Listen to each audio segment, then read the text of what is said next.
Regularly scheduled March 14th, 2017 meeting of the Village of McBride to order. First item on the agenda is introductions of late items. Do we have any? No? Okay, hearing none. Motion to approve the agenda as submitted. So moved. I'll second. All in favor? Carried. Next item is the reading and approving of the February 28th regular council minutes meeting. Minutes of the regular council meeting on February 28th. Can I get a mover? I'll move the minutes.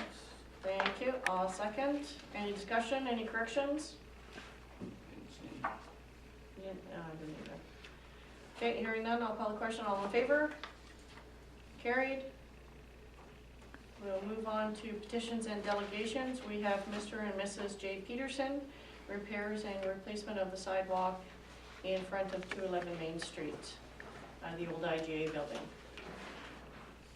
You have 3 minutes, Mr. Peterson? Okay. Oh, 10 minutes for delegation? Sorry, I stand corrected. Oh, here where I can hear. Yeah, I'll come up. I need to stand because my back's bothering me, Oh, so that's fair enough. why I'm standing. Yeah. And this is a letter to, probably be an in-camera thing to the mayor and council. Okay, thank you. You know, I was not aware of that. I'll stand it. Okay. Okay, I'm ready. Okay. Mayor, council, and the guests. I'm here regarding 211 Main Street, concerning the facade and the stop work orders that we've been receiving. I don't mean to interrupt here, but this is in regards to the repairs and the replacement of the sidewalk at 211 Main? Yes. Okay. That's what we're here to discuss. The facade is a separate matter. You're not going to discuss it? No, if you didn't have it set up on your delegation form, we discuss what's on your delegates form. I assume that's the facade and stuff, that's what the letter is about? Yeah, no, well, the letter is about that, but there were several things we were concerned about. Okay. And that was one of the 3 things. Okay. What you put on your delegation form was to talk about the repairs and replacement of the sidewalk in particular. Okay. If you want to discuss the other topic matters, then you have to either put them in your delegation package or sign up again for another delegation. If your letter addresses those and we will respond to them, we could respond to them under separate cover as well. Okay, So for tonight, that's what we're talking about, is the sidewalk repairs. okay. We'd like to have it repaired, fixed. It's cracked. There's concrete there that needs to be removed. Okay. I think your staff has looked at it, and I think Rick has seen it as well. Did they take any pictures? I don't know, I can speak to it if you like. I have gone by. Okay. You go ahead first So if you this- have any questions. Is there any particular reason that the concrete is cracked? Is it an ongoing? Well, thing, it looks like the street needs to be repaired like the regular concrete. And when we removed the flower boxes, there's concrete there as well. And it's a concern whether the concrete part would be on our property, part would be on the village. There was concern that if we removed it, we don't want to bother the existing concrete at the building, on the village. Those are what our concerns are. So, and Public Works has been out, you said, and Councillor Thompson has been out to view it as well? Okay, cool. Anything else? Well, if I can't talk about stop work orders and stuff, I guess there isn't. I'll just go home. Councillor Thompson, you have something to say on this? So just clarification on the sidewalk. I mean, it may result in a question to administration through the chair. I did walk by when I noticed the work being done with the removal of the planters, etc., and I'm delighted to see the building taking new life, and I thank you for the work that's going on there. I think the planters were from a long time ago, and I think that they were part on both properties, and as a result, and I'm thinking that this probably needs to be addressed by administration in a high priority. Removal of those planters has resulted in a tripping hazard on the main street there. And I think, John, you're right. I think there's some parts of the sidewalk that if there's work going on, those cracks could be looked at in terms of our priority list for sidewalk repairs.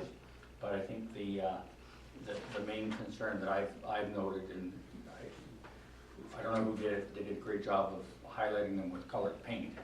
But it is something that we need to, I think, move up on the priority, determine how that's going to be addressed, because it is there's part on private property and part on village property that needs to be worked on. So I think there's some discussions to go on there. We don't really know where the line is for sure. Like, it's difficult to see where the property line is. Yeah, I think it would be on that corner. Yeah. Definitely. My comments on it are, it would have been really nice to have pictures so that we could see what the concerns are. Given the fact that you've brought it up as a safety issue, does bring it up on our priority list. We definitely have to look at it for safety reasons. I would like, if Councillor Thompson is in agreement, to instruct administration basically to follow up with a report to council on that. If Councillor Thompson's in agreement. Yeah, what is I'm confused as to what the report. The report on the tripping hazards and how best to deal with the situation that's there. Because we don't have a lot of information here. So administration will need the opportunity to look into it and respond to council. Yes. Yes. Do you agree? I agree. Yes. Is there an add-on to that? No, in a time, let's figure it out, how we can get the problem solved. Okay. So if we can direct administration to follow up with council at our next council meeting with a report. Of course. Okay. Thank you. All right, so we'll move on to questions from the public. We have, once again, when you sign up for this, you sign up to address items that are on our agenda, to speak to them specifically. So, Mr. Peterson, you've also put the facade and the stop work orders on here, but that's not on our agenda for tonight. So that one can't go ahead, but Beth Frederick, you wanted to speak about the letter to the Fredericks? Yes, I did. Regarding the letter of the February 14th incident, where we expressed our concerns about the manner the public works came to our place of business and asked us to remove cars off the street, I would like some clarification in the letter that we did receive just this week. Following the incident on February 14th, we had approached businesses and inquired if they were instructed to move vehicles for snow removal. And I'm concerned about the accuracy of the information provided in the letter because our research was completely different. Okay. The letter also states that the public works staff cleared out the private property of IGA to provide space for parking on that day. And my concern is it appropriate for the village staff to clear private property for local business owners and encourage public use for customers to use that property? And furthermore, did the property owners agree to these arrangements? And thirdly, when this incident occurred, why were we not informed as business owners of these parking arrangements? Because we weren't. And contrary to what was indicated in the letter, our vendors and customers were very upset with the manner in which the public works employee presented himself. Did you wish to address that? Through you, of course. Sure. I can only report on what is given to me by the staff. I was not present for the incident. And I can also, in the tone whether it was inappropriate or not, I can only say what was told to me. So what I can say is I have no reason to disbelieve a staff member. Again, I can only say what I was told or reported to by staff formally. And regarding the parking lot, would it not have been more appropriate to plow out the village's parking lot in the park? It may have been Yeah, yes, again, I can only report or write a letter or act on what I'm given by staff. So And for the village? if staff veracity is being questioned, that I need to know that. Yes. Were the property owners of the IGA of the parking lot asked to agree to those arrangements? No, I cannot comment on that. I was not there. Okay, so, yeah, I guess basically Ms. Frederick is what it is following up with, they probably felt it was a good idea to clear the parking lot to make sure that there was on-street parking. That's what I read from Ms. Williams' response. I don't think it's necessarily appropriate, but I do believe it was a nice thing to do given the circumstances, so that they could get Main Street plowed. But they did not inform us of this opportunity that we could park over there. So, Yeah, Again, I wasn't there, I can't yeah, comment. I can't comment on what I don't know, Ms. Frederick, I really can't. The staff thought they were doing a great thing to get vehicles off the street so that they could get Main Street cleared, which is a priority with us. Whether or not that was the right thing to do, it was a nice thing to do, and hopefully it would have alleviated the problems.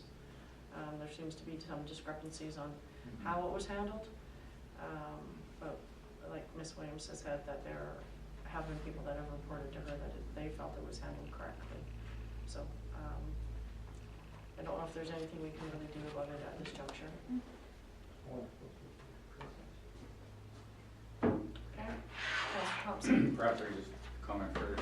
I think, Ms. Frederick, that we all need to appreciate that our staff and our administration and all of the councillors and mayor are ambassadors for the community, and we all need to make sure that we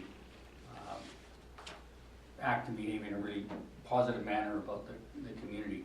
And I think it's, if there was a feeling on that date that you weren't addressed properly, then it's an opportunity for us to improve for the future, take and move forward. And I think that also from the incident that occurred, I think that we as staff and administration have an opportunity to look at our practices in terms of snow clearing, and make sure that when the next snowfall comes next year, that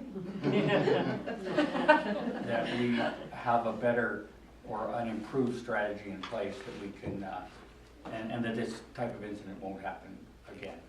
So those are just my comments. Thank you. All right, we'll move on to unfinished business and the reconsideration by Councillor Thompson of the Village of McBride having a social after the inaugural on March 21st. So it's the second time. Did you want to speak to that? This would be the third time, actually. Did you want to speak to that, Councillor Thompson? Yeah, so what would be through the chair, what would be the process here? Just as reconsidering, is there a motion that we can put forward or to discuss, or is it, what is the process? I believe there was a motion put forward and it failed. Mm-hmm.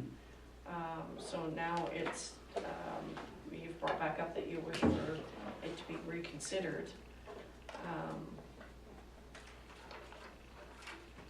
If you want to put a motion on the floor, you're more than welcome to do that. That would probably be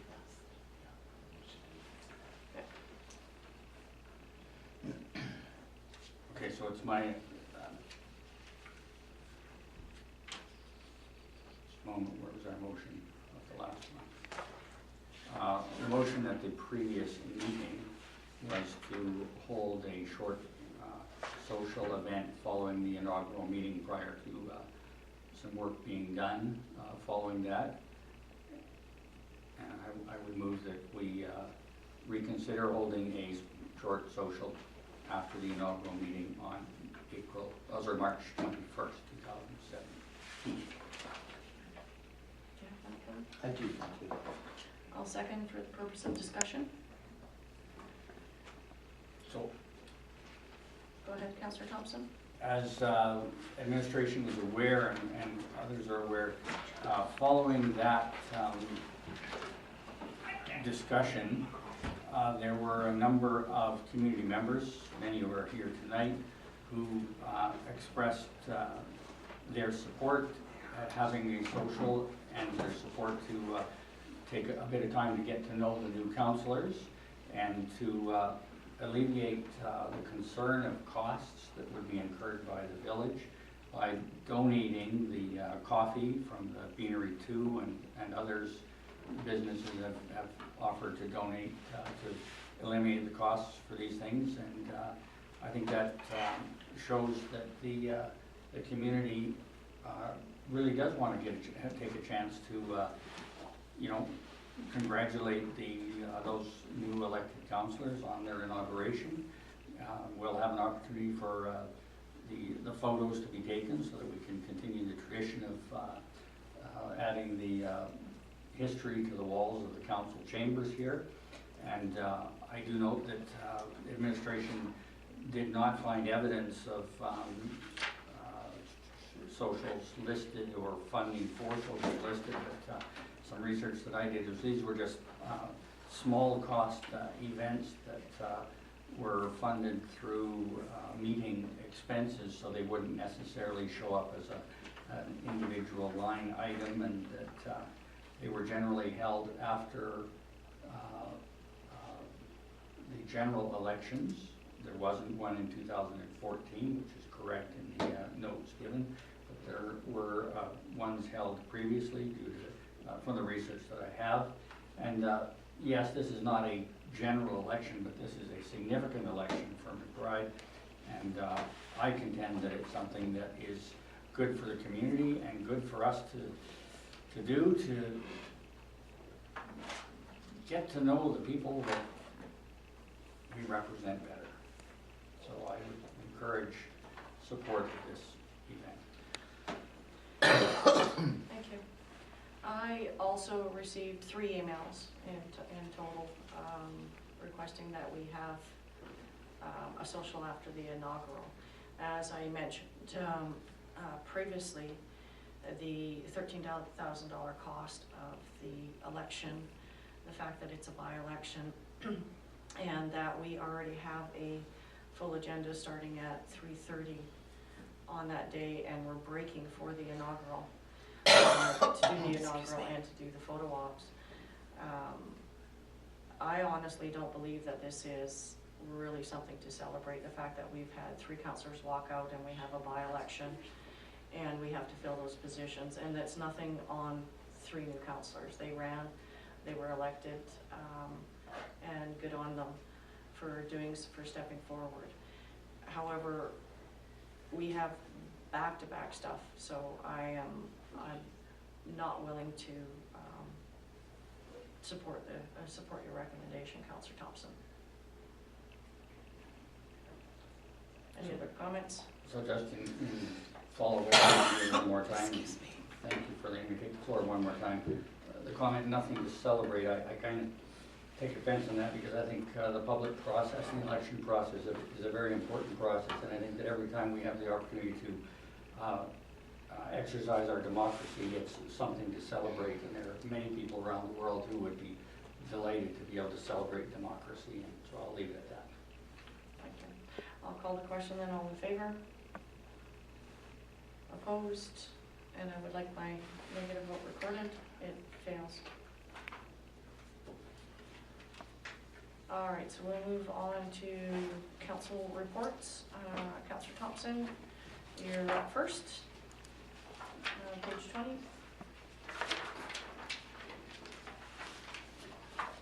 I do look forward to the times when I don't have to go first.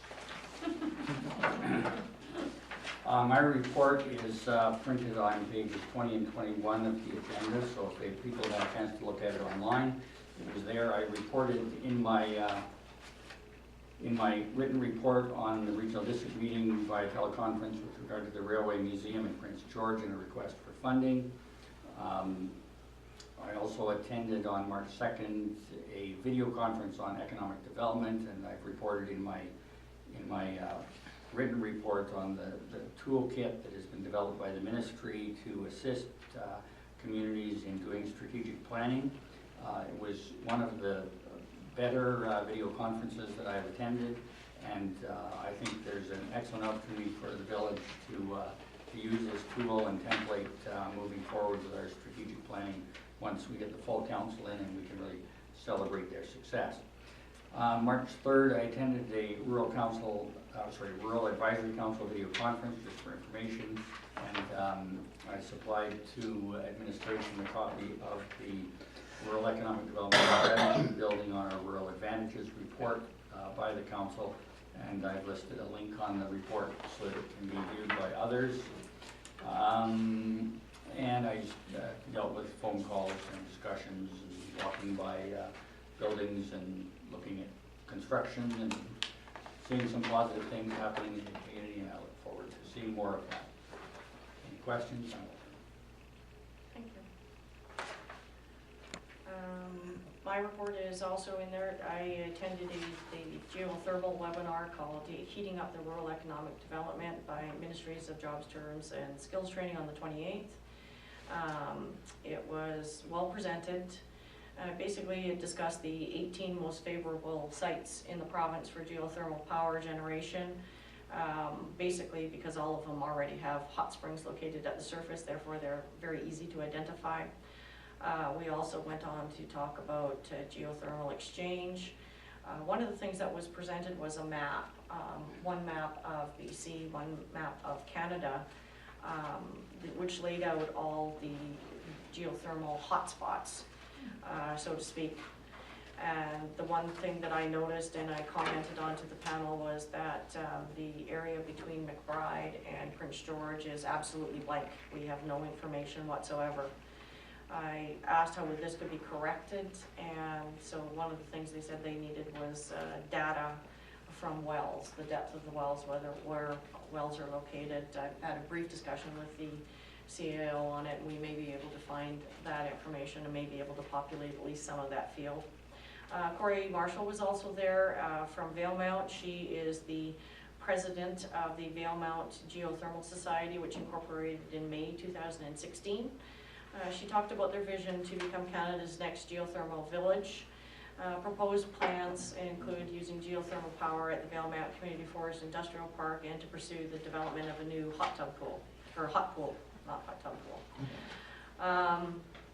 So it was a good plan. They also discussed having a community energy plan, which if you're going to move forward in any avenue having to do with geothermal and power, most of the funding sources require that you have a community energy plan in place. One of the things that I agree wholeheartedly on is that we need a professional strategic plan going forward and into the future. To that end, I also participated in the Smart Economic Development Strategic Planning Toolkit presented by the province. Basically, it was a walkthrough of the toolkit, starting with a self-assessment, asset inventory, identifying key stakeholders, visioning, identifying and prioritizing, setting and implementing strategic goals and objectives, and ending with performance measurement and evaluation. There also was a mention that there may be funding available either from the rural dividend or many other sources to do a good strategic plan that includes economic development and diversification. So I agree. I think it's something that council should really take a look at going forward. I intend to bring it forward to the new council once we get some wind under their wings. And I liked it also because it included the broadest approach to community input and participation. Other than that, on March 7th, I met with the CAO, the municipal advisor, and Greg Bruce from the Ministry of Transportation. I believe you're out of town, Councillor Thompson, on that one. And we just basically caught up. Greg comes into town every so often and catches up council on what's the goings on the Ministry of Transportation. He mentioned that they were doing some blasting in Holmes Pit. We discussed the possibility of having a bike path connecting McBride to the Tier Mountain Trail system. And he just said he would keep us updated on any upcoming projects as soon as the details are released, and he's free to inform us of those. So that's my report. Administration, yours is on the 28th. Yes, but I would like to bring council's attention to a report submitted by the Whistle Stop Gallery for us, so I've just included that for everyone's information. Yeah, that was good. It was good to have their report.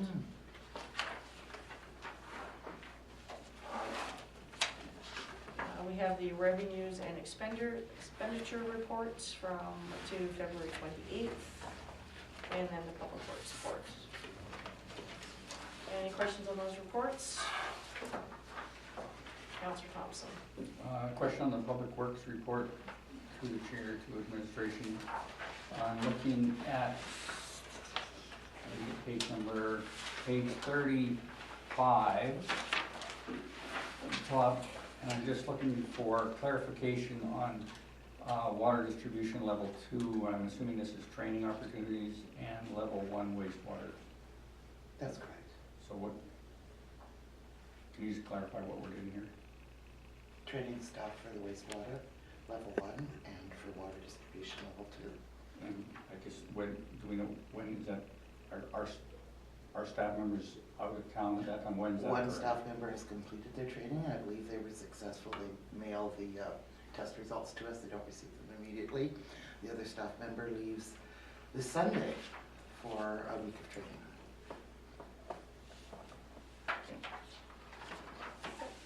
Can I get the motion to receive the reports for information? I'll move that one. Second. All in favor? Carried.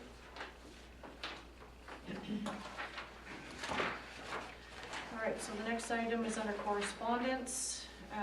Motion reads that the Council of the Village of McBride postpone discussion of the BC Federal Gas Tax Strategic Priorities Fund until the March 28th, 2017 regular meeting of the council, allowing the grant writer to develop a report to this program. I'll move that. Second. Any discussion? Hearing none, I'll call the question. All in favor? Carried. Several items there that are in the back binder there for information. And outgoing, we've discussed one of them. The other two are just follow-ups from before, so we'll move on. We've got no bylaws, no permits or policies or new business at this time. So the next item is a motion to go in accordance with section 190C, labor relations or other employee relations, to move in camera. I'll move that. Second. All in favor? Carried. And the next item is the motion that the open meeting be recessed at 7:34 in order to conduct the closed-in camera. 7:29, sorry. Tell me to get me a digital one. Don't doing it. To conduct the closed in-camera meeting, and I'll move that one as well. Second. All in favor? Carried. And thank you everyone for coming